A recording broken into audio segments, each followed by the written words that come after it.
Désormais, cette grille fera office de système de protection pour le matériel de diffusion, mais aussi pour ce qu'il contient, et pour cause. Il y a un matin, je voulais lancer une série en fait, et je me suis aperçue qu'il manquait un CD.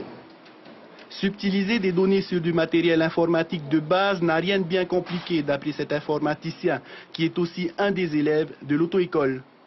La manière la plus simple, c'est qu'ils ont utilisé une clé USB qu'ils ont dû forcément passer par un port USB, que ce soit en façade ou en plan arrière, et puis pouvoir justement acquérir les séries.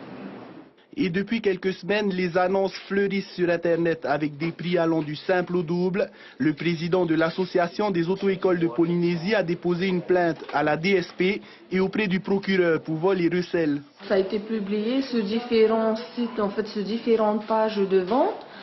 Et en fait, c'est marqué que le code est vendu. C'est ce que tu vas passer pendant l'examen? À 1500. Donc s'il vend à 10 élèves ou 100 élèves, il va faire quand même un gros profit. Mais ça va tromper la population parce que ce ne sont pas les séries qu'on a à l'examen. Ce sont des séries, juste des supports pour travailler au sein des auto-écoles. Donc la personne qui achètera ces séries, d'abord se présentera à l'examen, elle n'aura pas le code. Pour autant, le vol est un délit. Les autres auto-écoles ont donc préféré prendre leurs dispositions. L'année dernière, on avait l'ordinateur dans la petite salle. Et lorsqu'on a appris que certaines diapos avaient été volées au sein de l'auto-école, nous avons acheté un câble pour avoir l'ordinateur sur le bureau et pouvoir contrôler la diffusion des diapos à partir du bureau. Pour rappel, le fait d'acheter ces vidéos en connaissance de cause est assimilé à du recel, passible donc de 3 ans d'emprisonnement.